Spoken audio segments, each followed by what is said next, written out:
O governo e o Congresso executam nesse momento um balé muito parecido com um jogo de empurra.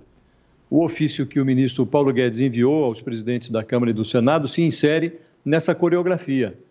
No instante em que o Rodrigo Maia fustigava o governo por não ter enviado ainda à Câmara suas contribuições para a reforma tributária e a proposta de reforma administrativa, o ministro da Economia realça nesse seu ofício que há no Congresso já 19 propostas prioritárias, entre elas 16 projetos de lei, medidas provisórias e 3 emendas à Constituição.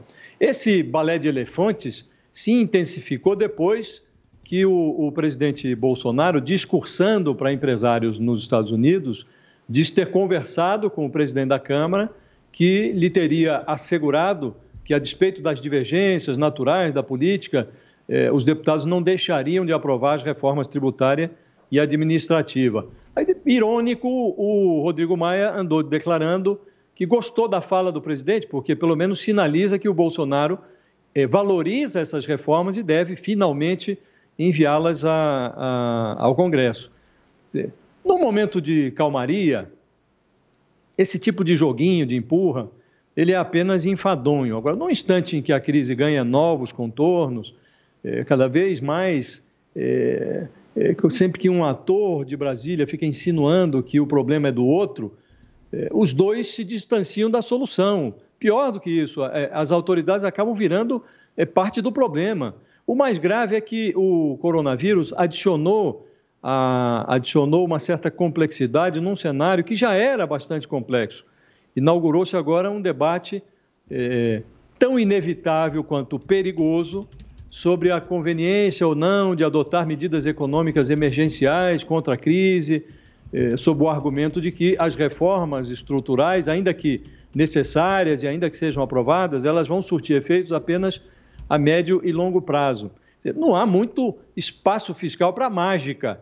E o governo da Dilma Rousseff, se esse governo mostrou alguma coisa, é que a mágica pode ser uma saída deletéria em momentos de crise. Então, talvez fosse uma ideia adequada nesse ambiente levar a sério, mas bastante a sério mesmo, uma das propostas de emenda à Constituição que a equipe econômica enviou ao Congresso. Ela prevê a extinção de 281 fundos constitucionais. O argumento do Ministério da Economia é de que há nesses fundos alguma coisa em torno de 220 bilhões de reais que estão parados. Então, era uma boa hora, por exemplo, para liberar essa verba, para que essa verba pudesse ser manuseada de alguma forma no combate à crise ou no estímulo a um ou outro programa emergencial. Contra um pano de fundo assim tão perigoso, os manda-chuvas do Executivo, do Legislativo, precisam se entender para fazer o que deve ser feito e não ficar com joguinhos de empurra.